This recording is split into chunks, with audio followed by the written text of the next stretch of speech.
Aquí me pongo a cantar al compás de la vihuela. No se ha visto a ningún yo que naciendo se encontrara sin mundo, por lo que creo que la Buenas alegría tardes, que buenas hay noches, la ¿cómo traemos están? nosotros. Hola, ¿cómo andan? Bienvenidos a una nueva clase de PIL, tercera ya, ¿no? Tercera transmisión. Y bueno, me quedo por acá escuchando el teórico. Dale. Bueno, a ver, arranquemos por el principio. ¿Se acuerdan que habíamos quedado la vez pasada, allá por 1872, 71? Sí, 71 fue lo último que hablamos, que fue la publicación de el panfleto insoportable ese llamado El Matadero. Pero en 1872, al año siguiente, se publica en Buenos Aires lo que conocemos como el Gaucho Martín Fierro. ¿Qué es el Gaucho Martín Fierro? Todos ustedes habrán leído el libro entero, fragmentos, estrofas sueltas de todo lo que va de su vida hasta ahora. De hecho,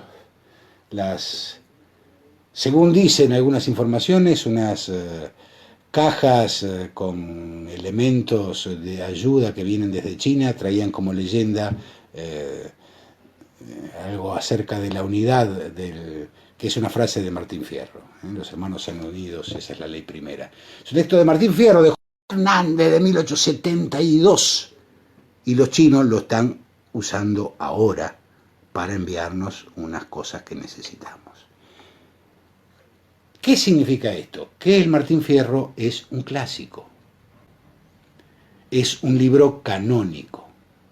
Esto significa que debemos tomarlo como una verdad sobre algo, no. Que tenemos que tenerlo como una imagen rectora acerca, no. Pero sí, en este universo paralelo y cruzado que es el universo literario, el Martín Fierro es un texto absolutamente canónico. Son esos textos que son clásicos. ¿Qué es un texto clásico? Es aquel texto que, sin haberlo leído nunca, lo conoces. Sabés de qué habla e incluso podés citar alguna frase. Eso es un clásico. ¿Mm? Esos textos que, aún sin habernos asomado realmente a ellos, el derredor de nuestra vida nos ha hecho llegar noticias de su existencia de distintas maneras. Eso es un clásico. El Martín Fierro, decíamos, se publica en 1872. Lo publica José Hernández. José Hernández había nacido en 1834, o sea que en el 72 tenía 38 años. Hasta el momento el tipo había sido militante de la causa federal. Recuerden que Rosas cae en 1852 y Hernández había nacido en el 34. Del 34 al 52 hay 18 años. Es decir, durante todo el rosismo, José Hernández era un poco más que un niño. Fue un niño y poco más que un niño cuando se terminó. Cuando termina el rosismo, Hernández entra a las distintas, había distintos grupos de la causa federal.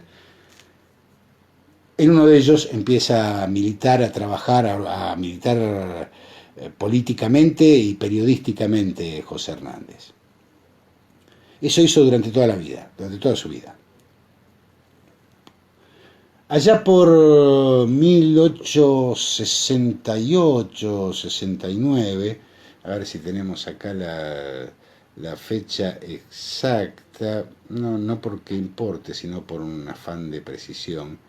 Lo cierto es que se lo cargan a Urquiza.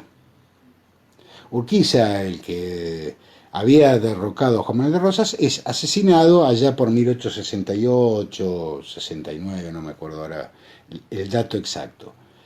Se sindica como responsable de su muerte a un caudillo llamado López Jordán, hombre al cual José Hernández apoyaba y con el cual militaba.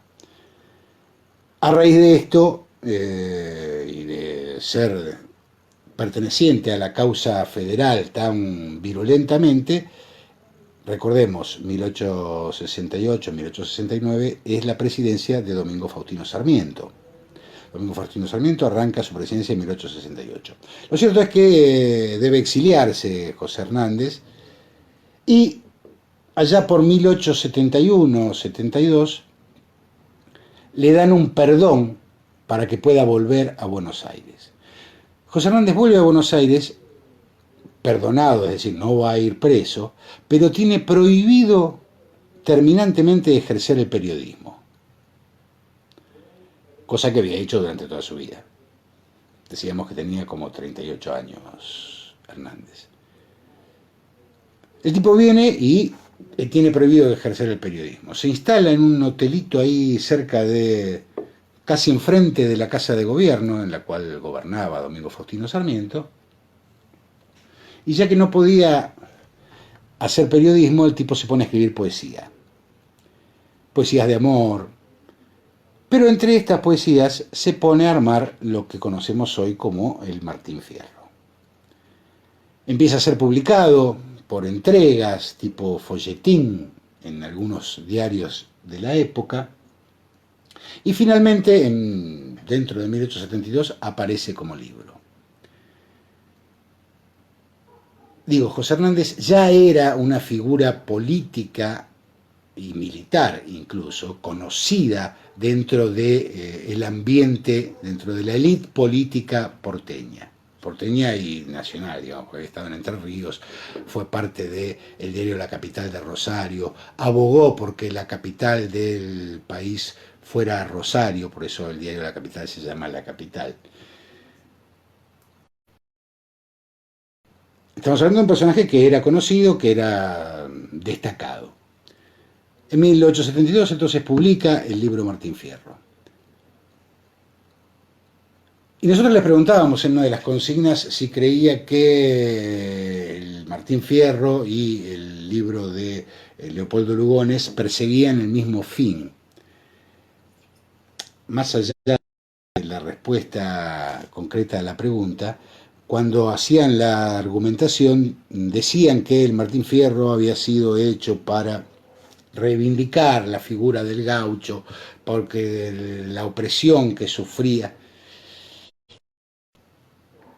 Y acá es donde se complica.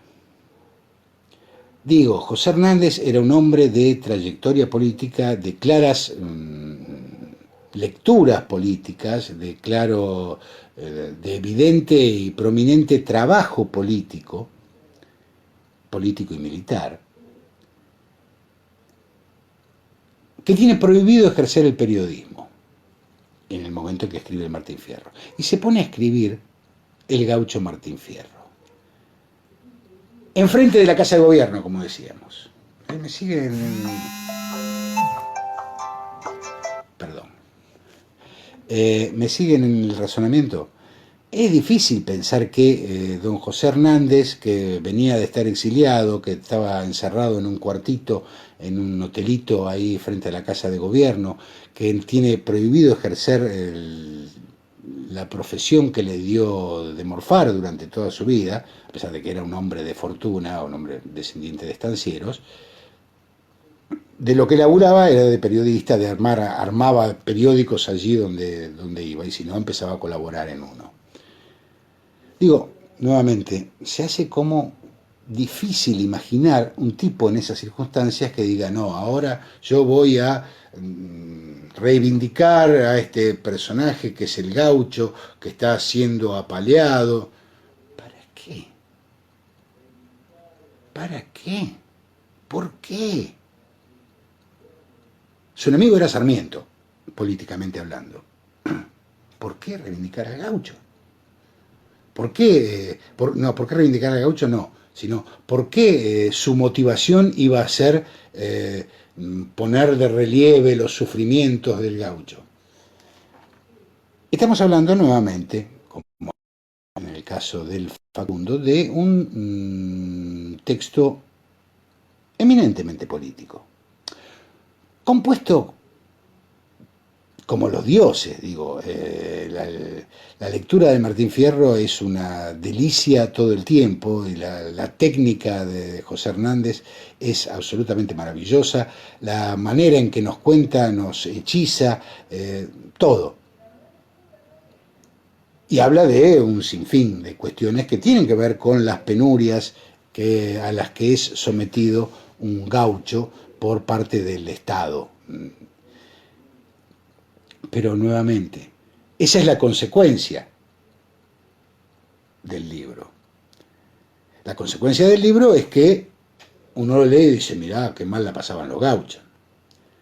Pero es de imaginar que José Hernández dijera, voy a hacer que todos sepan lo mal que la pasan los gauchos. Y cuando decimos todos, decimos un grupito así chiquitito, que era el que leía esa clase de cosas. Recordemos que cuando Sarmiento asume la presidencia hace un censo y el 70% de la población era analfabeta. Sobre el 30% restante alfabetizado, los que efectivamente leían diarios, poemas o libros, eran, como siempre, una parte muy chiquitita de ese 30%. Por lo tanto, Hernández, jugando a reivindicar la figura del gaucho perseguido, se hace dudoso. Como decíamos, esto es efectivamente el resultado, pero el resultado no es necesariamente la intencionalidad con la que se hace. Si no es la intencionalidad, a ver, perdonen ustedes el despiporre, son muchas ideas juntas. Si no es la intencionalidad es otra.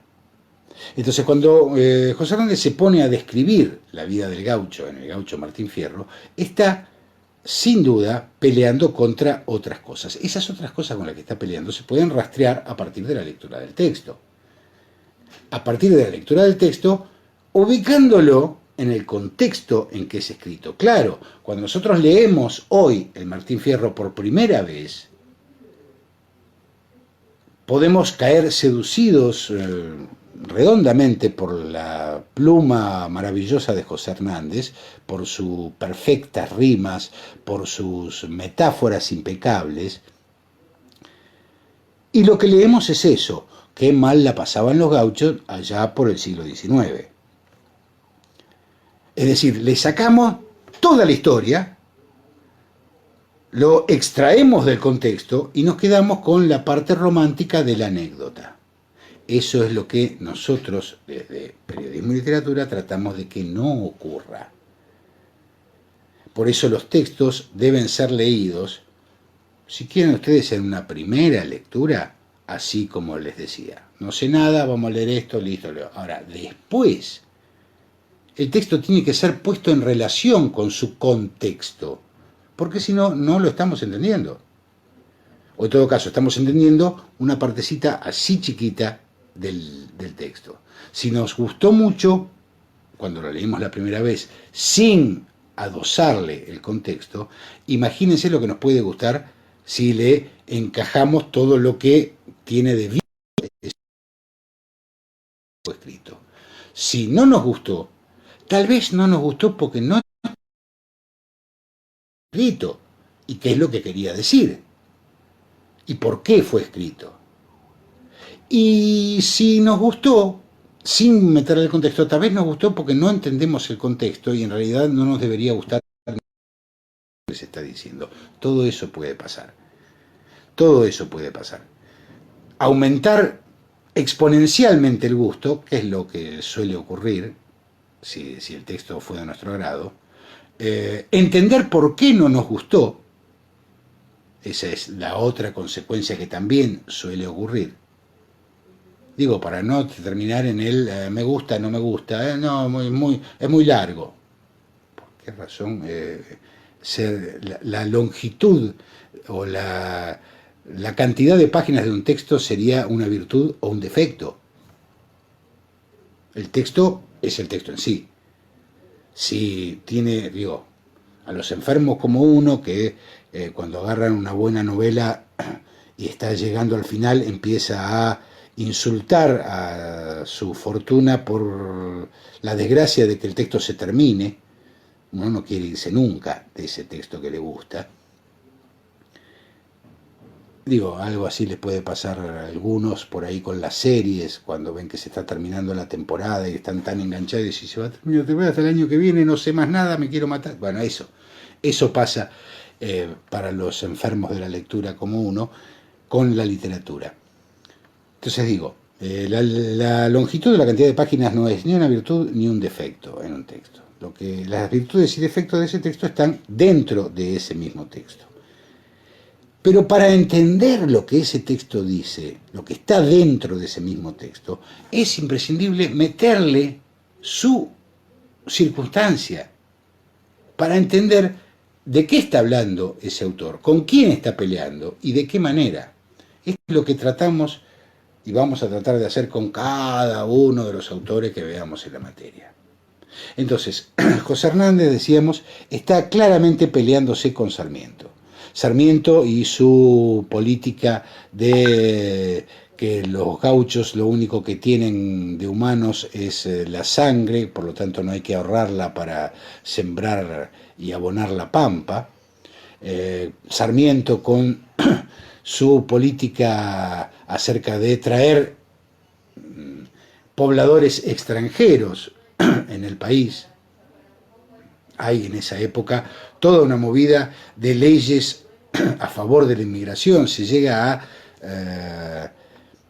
a pagarle el pasaje, a hacer una ley donde se le pagaba el pasaje a aquellas personas de Europa que quisieran venir a trasladarse a vivir aquí. Por supuesto eso duró muy poco porque era un dineral gastado sin ningún sentido. Pero digo, en esa época es la ley de inmigración de Avellaneda y de Sarmiento, en donde propician una serie de medidas para traer inmigrantes a la Argentina. Esto, que por un lado tenía una motivación lógica y coherente, esto es, creo que había en todo el país, en todo el territorio de la Argentina, algo así como 2 millones de personas para esa época. Es decir, estaba absolutamente despoblado el territorio. Por un lado eso era cierto, pero por otro lado tenía que ver con las máximas sarmientinas y del Facundo, en donde pretenden que son los originarios de esta tierra los que no sirven. Son los originarios de esta tierra, los que viven aquí, los que hay que descartar, a los que de los cuales no se debe ahorrar sangre para abonar la pampa. En cambio, sí proponemos que vengan los inmigrantes. Todo eso está discutiendo José Hernández, está discutiendo con la política de Sarmiento. Y esto, hago un parate acá. No anoten semejante burrada que acabo de decir. No porque sea una burrada, sino porque, ¿saben qué? Capaz que lo es. Esto es una interpretación que estoy haciendo, tratando de entender por qué una obra de semejantes características aparece en el momento en que aparece, siendo las circunstancias que eran. Entonces, ¿que era para combatir al gobierno de Sarmiento? No hay ninguna duda. Sigue siendo opositor a Sarmiento durante el resto del tiempo, José Hernández. Hay entonces una política, hay en el momento una política inmigratoria fuerte, hay una política inmigratoria descomunal. El Martín Fierro pone de relieve a un personaje que ya habitaba nuestro suelo y le da valores para no ser usado como abono de la pampa, desde luego. Es decir, todo esto nos lleva a entender políticamente en qué consiste el Martín Fierro. Fíjense ustedes que, para quienes lo leyeron, en el Martín Fierro el gaucho es claramente valorado, claramente reivindicado, si quieren ustedes, no así el indio y no así el negro. El indio y el negro son la morralla. El indio y el negro son personajes para burlarse, para temerle o para asesinar. No son personajes en la misma línea que el gaucho. Que si vamos a derechos de origen, pues el indio tenía más. En cuanto a cultura y don de gentes, de mínima estaban empatados. ¿Se entiende lo que digo? Sin embargo, el Martín Fierro es una exégesis de el gaucho. ¿Qué pasa con el Martín Fierro? Pasa una cosa extraordinaria. Y es que se han encontrado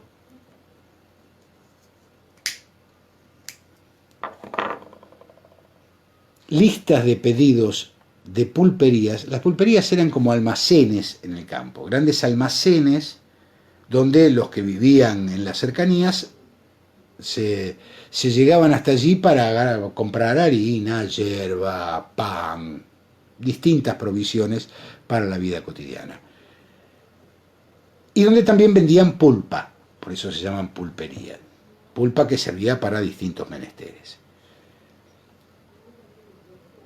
En estas pulperías, estos grandes almacenes, por ser de los pocos edificios comerciales que existían en el campo, los jornaleros iban y se tomaban una ginebra, era un lugar de reunión. En estos lugares de reunión, las pulperías, se ha encontrado pedidos de pulperías, vamos a tratar de completar una decimonónica frase, en donde se le pide 5 kilos de pulpa, 20 kilos de harina, 30 kilos de yerba y un Martín Fierro.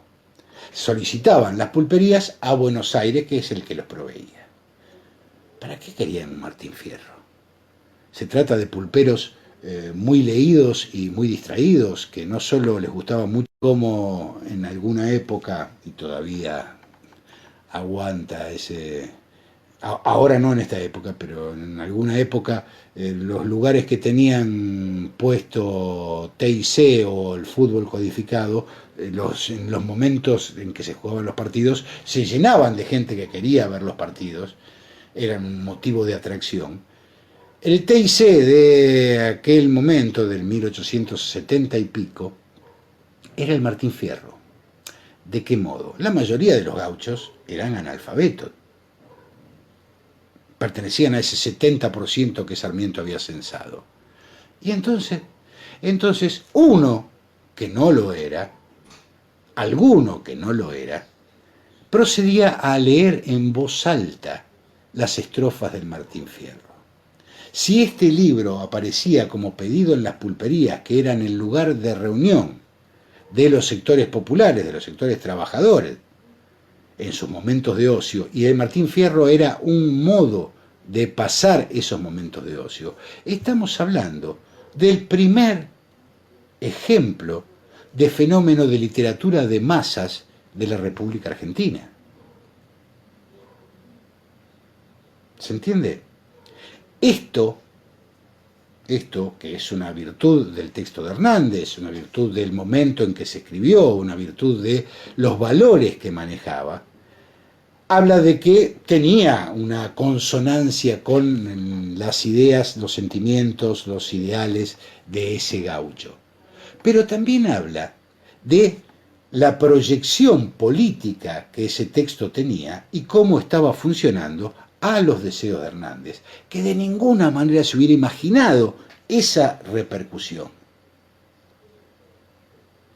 Digamos, haciendo un paralelo con el Facundo, si el Facundo fue escrito por Sarmiento para que sea leído por determinados personajes, para que determinados personajes lo tuvieran como rector para su pelea contra Juan Manuel de Rosas, el Martín Fierro es un texto que escribe no desde el poder, sino desde la oposición, para ser publicado, para ser leído, recuerda, para ser leído en cuentagotas, digamos, hay un paralelo con el Facundo en ese sentido.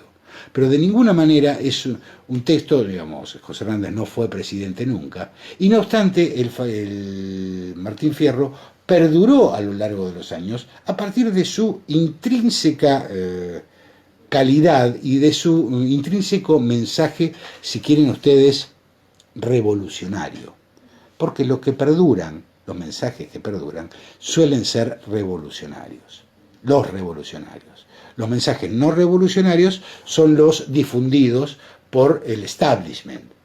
Esos perduran porque el establishment insiste en que se estudie en las escuelas. Los mensajes revolucionarios suelen perdurar por sí solos. Pienso en los chinos con los hermanos sean unidos, como ejemplo.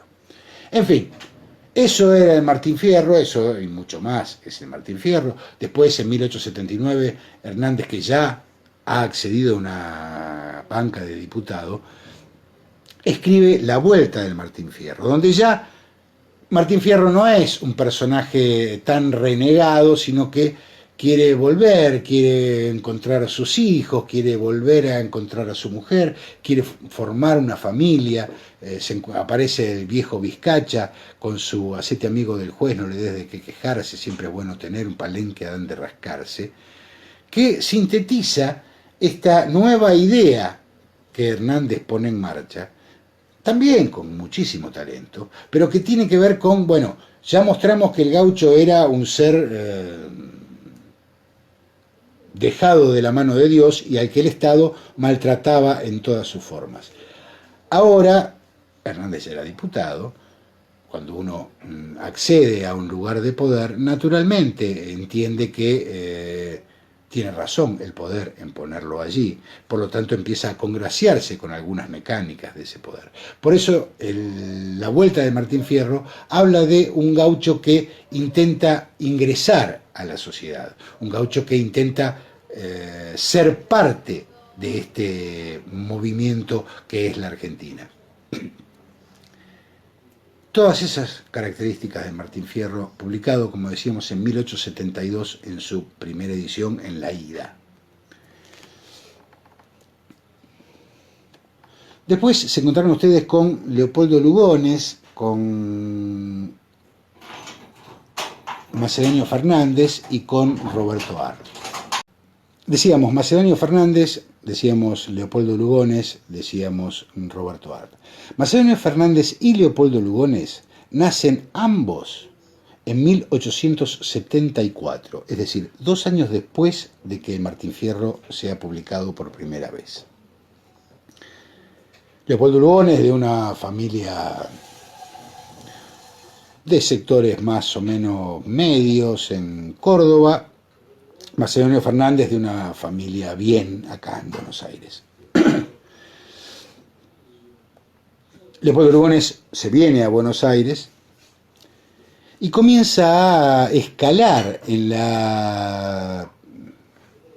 el universo de la élite porteña cultural y literaria. Empieza a escalar a partir de sus poesías, a partir de sus novelas, a partir de su actuación político-literaria. Es, para 1900, Leopoldo Lugones, un personaje altamente reconocido. Es algo así como para 1910, que es el centenario de la Revolución de Mayo y que hay toda una movida, actos, etcétera, etcétera. Leopoldo Lugones es algo así como el patrón de la cultura porteña y por lo tanto argentina. Pero vamos a volver un poquito para atrás, antes de meternos con lo de Lugones, para explicar de nuevo el contexto. Habíamos estado hablando de las leyes pro inmigración, habíamos estado hablando de cómo las ideas de Alberdi, Sarmiento, Avellaneda implicaban la venida masiva de gente que viniera a trabajar a la Argentina. Al principio, estas leyes inmigratorias le ofrecían, ya le digo, en un momento le ofrecieron hasta pagarle el pasaje, pero le ofrecían en principio tierras que podían escriturar a su nombre, como todos estos incentivos para que los tipos de la Europa vinieran para acá. Claro, las tierras que les ofrecían rápidamente se acabaron, ya que quedaron en manos de los latifundistas. Con lo cual los inmigrantes venían, trataban de ir a laburar al campo, pero el campo, sabemos, no precisa de mucha mano de obra que digamos. Entonces terminaban juntándose en las ciudades, en particular en Buenos Aires. ¿Por qué? Porque si vos tenés que ir a mendigar dinero a las calles, te juro que no vas a ir a la calle principal de Santa Marta, en caso de que puedas, te vas a ir a la capital federal, porque allí está la plata.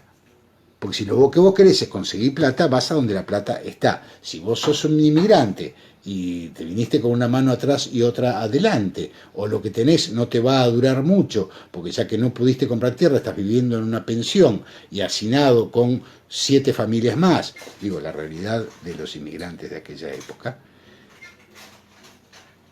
te arrimás lo más posible a donde está la guita.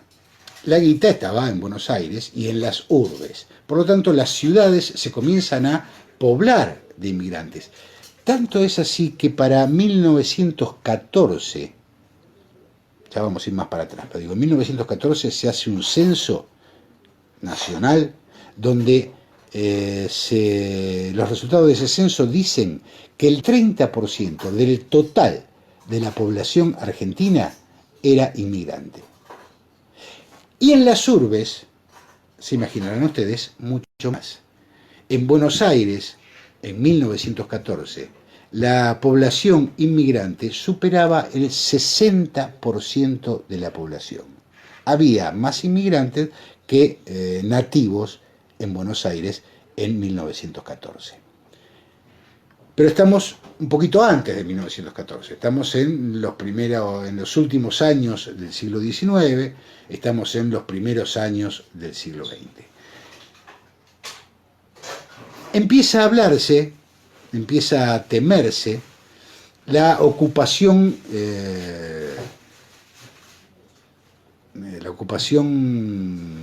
minimalista. ¿De qué estoy hablando? Que vinieran tantos suecos a Buenos Aires que, llegado el momento, izaran la bandera sueca y Buenos Aires pasara a ser territorio de Suecia. Sí, así de locos estaban, pero es lo que jugaba en esa época. Digo, no con los suecos, sí con los españoles, sí con los italianos, que constituían la mayor masa inmigratoria. Es decir, se empieza a hablar del peligro inmigrante en cuanto a esto, ¿no? En el pensar que podían llegar a constituir una invasión en cuentagotas. Pero también, ¿qué pasaba con...? ¿Se acuerdan del recorrido ese que yo les hice la clase pasada y que después se lo colgué para que le pegaran una mirada? Si lo miraron, habrán descubierto que también dentro de la década del 70, de 1870, no solo se publica el Martín Fierro, no solo nace Leopoldo Lugones, no solo nace Macedonio Fernández, sino que también aparece por primera vez en los periódicos la noticia de que existe un señor llamado Karl Marx, que había hecho su manifiesto comunista ya a mediados de 1860 y que había participado activamente en la Comuna de París. Es decir, las ideas de Marx en Europa, de esto estamos hablando, eran mucho más conocidas que en la Argentina.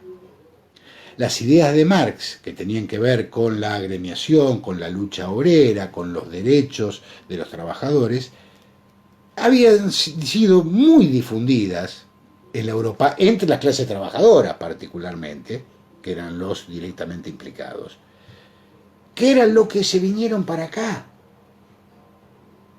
Los que se vinieron para acá ya traían de su Europa natal, de su Italia, de su Nápoles, de su Génova, de su Cataluña, ya traían las prácticas y las ideas que Karl Marx había desarrollado.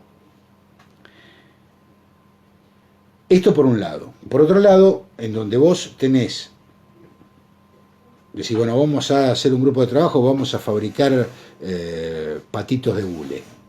Listo. Le digo a Eugenia y a Paul, venga, vamos a fabricar patitos de hule. Va bien. Al rato, entre Eugenia y Paul, si no se agarran a patadas entre ellos, van a empezar a decir, che, pero este nos está pagando, nos hace laburar y no nos está pagando lo que corresponde. ¿A vos te parece? Mirá, a mí me dijo, empiezan a conspirar contra el que los mandó a laburar o el patrón, en este caso. Imagínense cuando se trata de grupos grandes de personas que están trabajando en el mismo lugar, y estamos hablando todo esto mucho antes de las reivindicaciones de los mártires de Chicago, es decir, donde el trabajo, sobre todo el trabajo jornalero, el trabajo asalariado de a pie, el trabajo manual, no estaba regulado. Vos laburabas hasta que tu patrón te decía y cobrabas lo que tu patrón decidía. La mano invisible del mercado en ese momento decía que, bueno, hasta que aguanten, pues le vamos a pagar nada. La mano invisible del mercado hoy sigue diciendo lo mismo, si no fuera por las regulaciones, precisamente, que no había en la época que estamos hablando. Entonces, ¿qué ocurre? Estos obreros, estos trabajadores, estos inmigrantes que vinieron a laburar y cuyo laburo, con el laburo que conseguían, tenía que ver con las tareas más rudas, porque eran las que en general desempeñaban, vienen y ya venían con alguna idea acerca de la agremiación, acerca de los derechos de los trabajadores, etcétera, etcétera, etcétera, comienzan a formar gremios, comienzan a pelear por sus derechos. Les decía, de poner el ejemplo de 2 personas, imagínense si fueran 10, empiezan a discutir, a decir, che, la verdad que nos están pagando, sí, no, mi mujer me tiró con el plato el otro día porque no le llevé plata. Todo esto empieza a generar malestar y empiezan a pensar, dice, che, y si le pedimos al patrón, bueno, pero si voy a pedirle yo solo, no me va a dar pelota. ¿Por qué no nos juntamos todos y le pedimos 10 pesos más por jornal? Así funciona, así empieza la agremiación y ese es el sentido. Bien.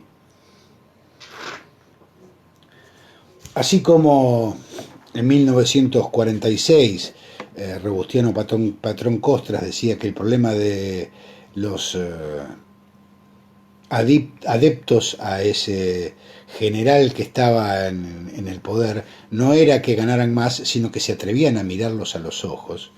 En este caso era mucho más grave. Los trabajadores, o igual de grave, los trabajadores habían pasado de ser la nada absoluta a empezar a plantarse y a pedir por sus derechos, sin ninguna legislación que los amparara. Entonces, las medidas de acción claramente tenían que ver con cierta acción violenta. Las huelgas tenían un componente violento, no solo en los trabajadores, sino que eran inmediatamente reprimidas por las fuerzas de seguridad, la policía, etc. Entonces, ¿me están siguiendo?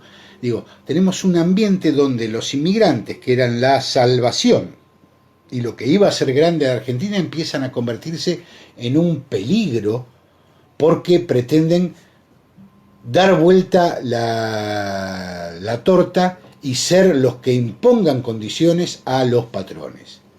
Así es vivido desde la prensa y por supuesto desde los patrones en esa época. Si ustedes háganlo en algún intervalo o mañana, busquen Mártires de Chicago y lean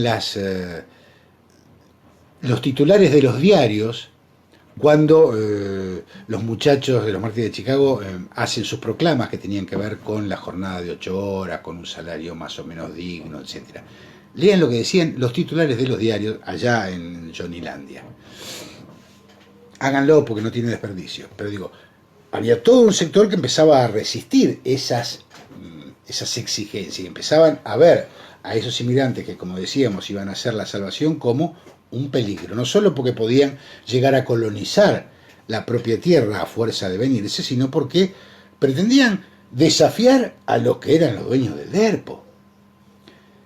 Al punto tal que la sociedad de la época, ya la generación del 80, o sea, unos años más adelante del principio de lo que estuvimos hablando, había un señor llamado Eugenio Cambaceres, hombre de la High Society porteña, que escribía novelas para sus amigos, por supuesto. Nadie más leía las cosas que nadie escribía que el círculo inmediato. Digamos, el círculo rojo era una diminutez insoportable.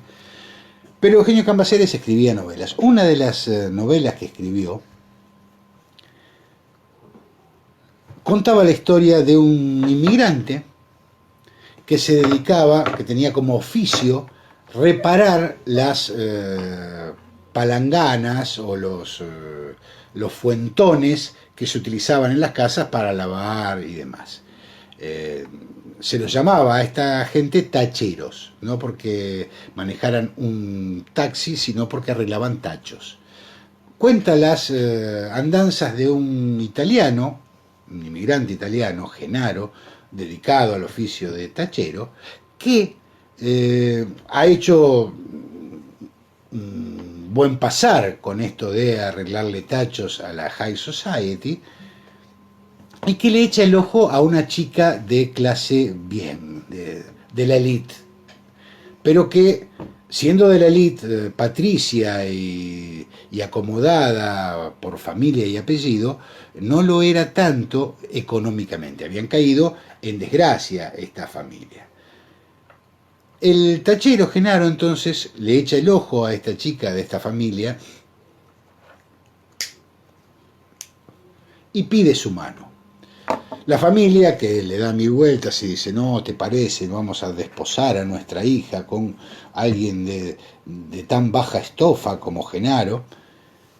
Apretados por la guita, no tenían cada vez menos dinero, y siendo Genaro, habiendo amasado una pequeña fortuna, pues acuerdan en casar a su hija con el Tano Genaro. Fines del 1800, casi principios del siglo XX, la familia decidía que la hija se casara con otro. Digo, porque algunas cosas se han modificado en todo este tiempo, pero recordemos, esto era así. Bueno, lo cierto es que este señor, que le prometía el oro y el moro y contaba que lo bien que le iba a pasar la niña en sus brazos y la requebraba de elogios y de regalos durante todo ese tiempo para conquistarla, una vez que le dan el sí y se casa, este Tano Genaro le empieza a hacer las mil y una. No solo la engaña, sino que la golpea, la humilla, la destrata de todas las maneras posibles. Ahí está Cambaceres alertando sobre el peligro de la mezcla con los inmigrantes, que no son gente como uno. Pero hay algo más complicado o grave todavía. ¿Saben cómo se llama esa novela? ¿Se llama Ese Tano hijo de...? No. ¿Se llama Genaro el Turro? No. ¿Saben cómo se llama esa novela de Eugenio Cambaceres? Algunos ya lo saben. Se llama En la sangre. En la sangre. La sangre es lo único que no podemos cambiarnos, ¿tá? La sangre es lo que heredamos y nos heredan nuestros padres. La sangre es lo que nos constituye inevitablemente. Sí, alguien puede decir, podemos hacer transfusiones totales. No se trata de eso. Estoy hablando de qué es lo que significa. En la sangre se llama la novela donde el italiano hace todo esto. Lo que está diciendo es muy parecido a lo que Adolf Hitler después puso en práctica a partir de 1935-36. Esta idea de que el extranjero es peligroso y puede ser perverso en sí mismo, como decía hoy Sabrina con las ideas, las medidas políticas y las ideologías. En sí misma son buenas o son malas. En este caso, los inmigrantes, pues en sí mismos llevaban una partícula de diabólica que no los hacía confiables. No porque fuera bruto, no porque hubiera sido pobre, no porque particularmente este era un turro, no. porque lo lleva en la sangre. No les dimos a leer a Cambaceres, agradezcan. Pero esto va de la mano con otra de las literaturas de la época, se conecta con otras literaturas de la época.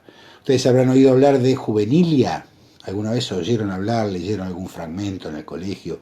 Juvenilia es una novela de una estudiantina que cuenta las picardías y las gracias de un grupo de estudiantes de uno de los colegios Haig de Buenos Aires. Eso es Juvenilia. Está muy entretenido escrito, es divertido. Su autor es Miguel Cané, que también hacía política. Miguel Cané era diputado y Miguel Cané fue quien presentó el proyecto de ley llamado Ley de Residencia. ¿Qué decía el proyecto de Ley de Residencia? Presentado a principios del siglo XX, 1902, por ahí. Si quieren se los busco, pero no tiene importancia la fecha, la pueden buscar ustedes, googleenlo. A ver, alguien que lo googlee y me diga exactamente la fecha. ¿Dónde estaba? Digo, allá por 1902 se sanciona la ley de residencia. ¿Qué decía la ley de residencia? Que aquel extranjero sorprendido cometiendo alguna clase de delitos legales, no había derecho de huelga, no había derecho de manifestación y las manifestaciones eran violentas. Aquel extranjero que fuera sorprendido en la comisión de un delito podía deportárselo a su país de origen. Cualquier semejanza con discursos pichetianos o macristas en general es una absoluta descendencia. Esto decía la ley de residencia. La ley de residencia fue la primera ley ya no punitiva, sino ejemplificadora, aleccionadora, era disciplinadora. Esto es lo que pretendía ser la ley de residencia. Por supuesto, no evitó los sucesos de la Patagonia Trágica, estos sucesos que fueron narrados en el libro La Patagonia Trágica de Osvaldo Bayer y que fueron recreados en la película La Patagonia Rebelde. Entonces, un grupo de obreros sometidos a las peores condiciones de explotación que se rebelan, hacen una huelga, viene el ejército y se los carga a como dé lugar. La ley de residencia, entonces, es de este mismo contexto de la novela de Cambaceres, de la inmigración masiva, de todas estas cuestiones, porque en esas circunstancias es donde acaece el 25 de mayo de 1910. El 25 de mayo de 1910, ¿qué ocurre? Grandes festejos por el centenario de la Revolución de Mayo. En esos festejos, cuentan las crónicas de la época, se solía ver por las calles a simpáticos personajes vestidos a la usanza del gaucho. Bueno, esos tipos que estaban disfrazados de gaucho eran todos inmigrantes. El inmigrante se vestía de gaucho para ser considerado propio. Había una gestión por la identidad que estaba siendo rechazada desde la élite y desde el gobierno, con la ley de residencia, con la novela de Cambaceres y con, finalmente, las ideas del patriarca de la cultura porteña, esto es, don Leopoldo Lugones, quien en 1913 dicta una serie de conferencias en el Teatro Odeón que tienen como motivo esto que ustedes leyeron, El Payador, y cuyo objetivo es la reivindicación y la ensalzación y la exaltación de el gaucho como representamen más legítimo de la identidad argentina. Pequeño detalle, para 1913, el gaucho, este personaje mal arriado, que no le daba bola a nada, que vivía solo por su cuenta en el campo, que prácticamente había desaparecido.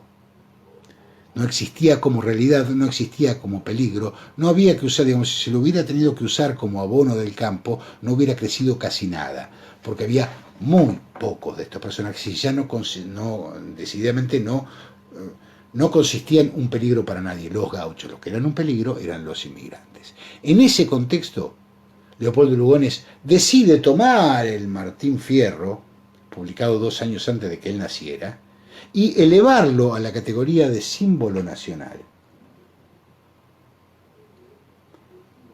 1913, esto será publicado pocos años después como libro, pero en 1913 da estas conferencias Leopoldo Lugones, donde destaca a un personaje simbólico ya inexistente para ponerlo como preeminencia de la argentinidad.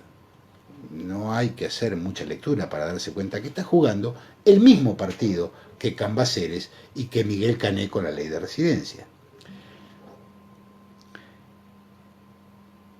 Pero es el mismo partido que jugaban casi todas las clases dirigentes.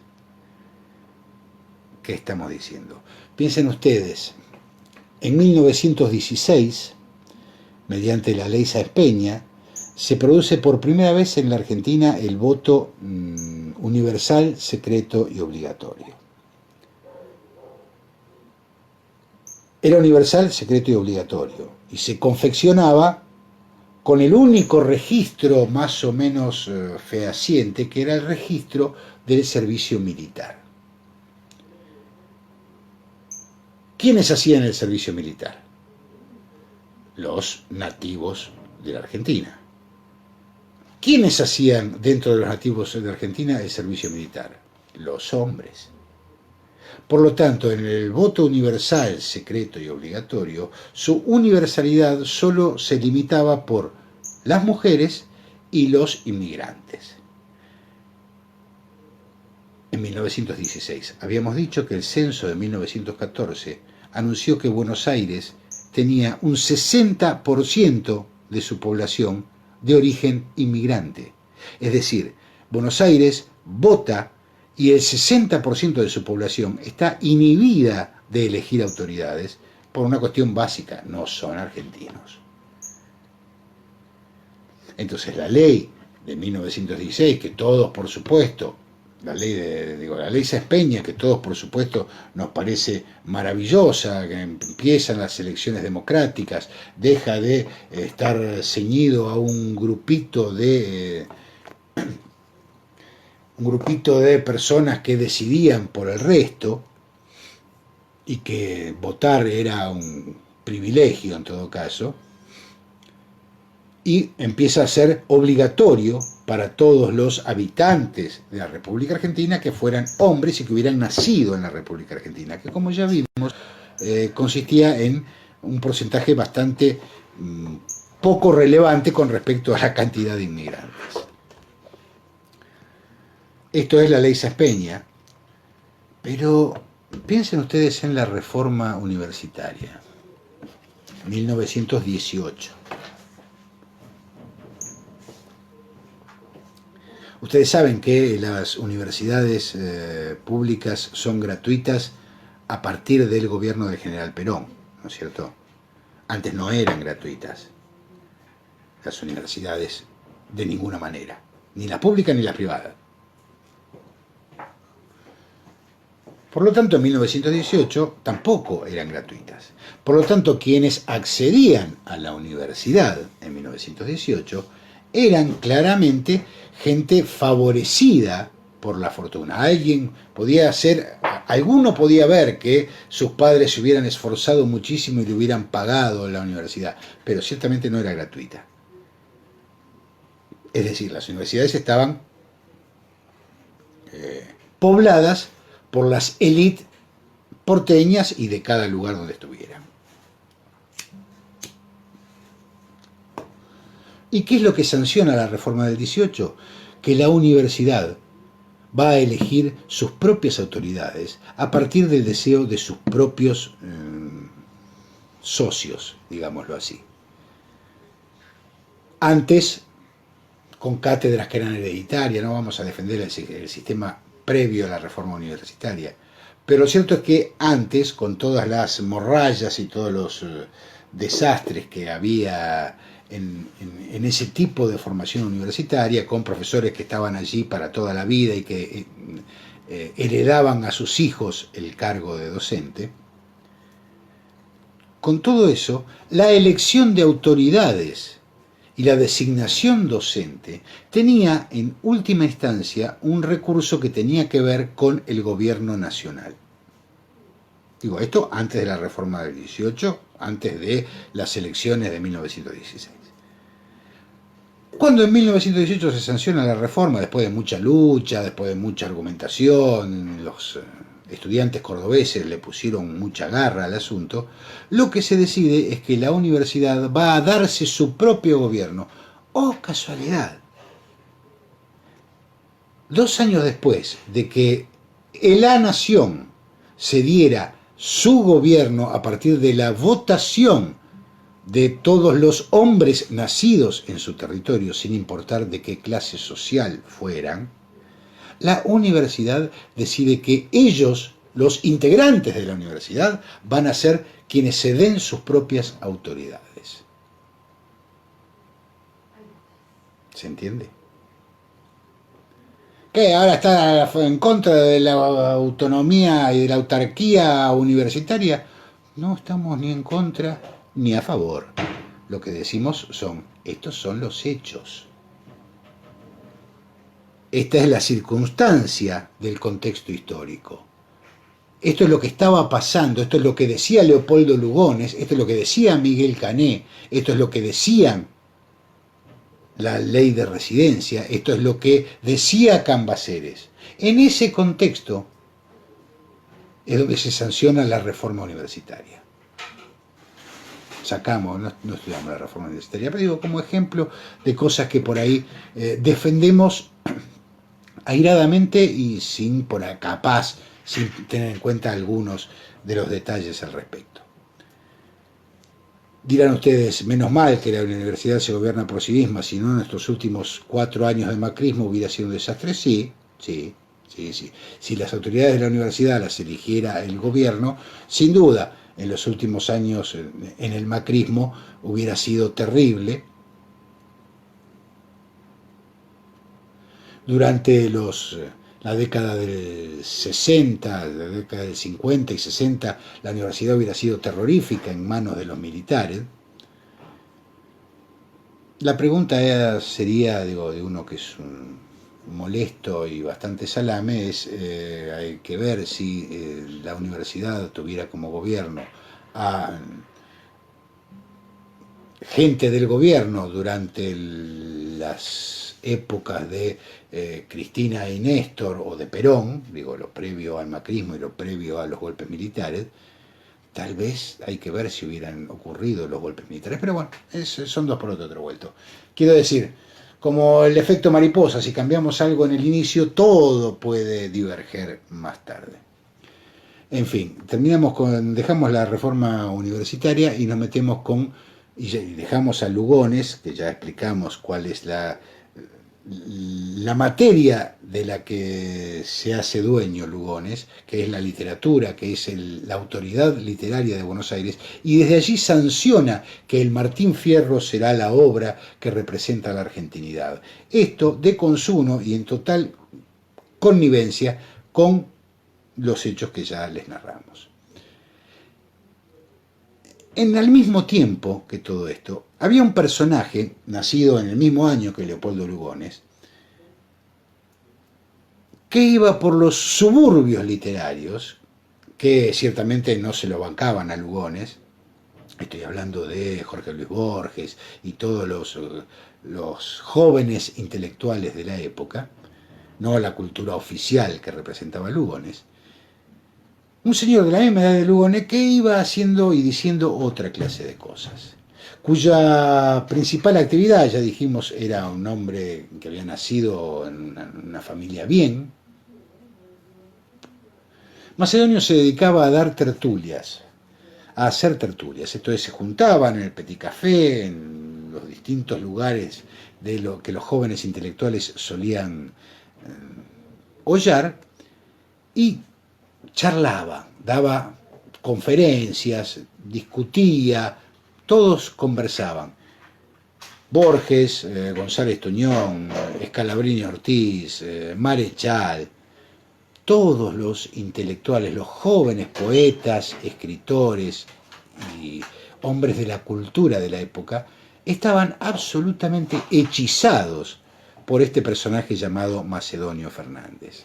Hay una anécdota muy linda que cuenta Borges. Cuando alguien les habla de Macedonio Fernández, se suele poner como ejemplo, como chiste de cabecera, como epigrama que define las ideas de Macedonio Fernández, una frase que dice, había tan poca gente que si faltaba uno más no cabía. Este juego con el absurdo, con la exageración y llevado al absurdo para hacer humor. Así se suele pensar o así se caratula a Macedonio Fernández. Bueno, Borges cuenta que esta frase no es de Macedonio Fernández. Cuenta Borges que un primo de él estaba charlando con Macedonio Fernández y Macedonio le pregunta, ¿y fuiste a tal presentación? Y el primo de Borges le contesta a Macedonio, sí, dice, ¿qué tal estuvo? Dice, mira, faltaba tanta gente que si faltaba uno más no cabía. Le dice el primo de Borges a Macedonio. Macedonio dice, te robo esa idea ya mismo. El primo de Borges le dice, llévala, es tuya. Cuando el primo de Borges le cuenta a Borges esta anécdota, Borges le dice, pero vos estás loco, ¿cómo le vas a regalar semejante frase a Macedonio? Y el primo lo mira y dice, la verdad, porque si no hubiera estado hablando con Macedonio, esa frase no se me ocurría. Así de hechizante, así de impactante era la figura de Macedonio, y esta anécdota nos sirve también para recordar algo que venimos diciendo y que vamos a repetir hasta el hartazgo, acerca de la propiedad de las ideas, acerca de la autoría de las frases y de las ideas, que siempre están referidas en alguien más. Les habrá pasado a ustedes millones de veces que hay gente con la que hablan y que les produce cosas, y gente con la que hablan que no les produce que se le ocurran cosas. Y no estamos hablando de que esa gente sea mejor ni peor, simplemente las charlas que tenemos con determinados personajes hace que nos embalemos y empecemos a pensar en otros horizontes. Digo, esto era, Macedonio era un vergel de esta clase de ideas. ¿Y qué pasa con los escritos de Macedonio, que a tantos les resultaron trabajosos, que a tantos les resultaron áridos, que a tantos les resultaron difíciles de masticar, sobre todo comparado con Roberto Arlt?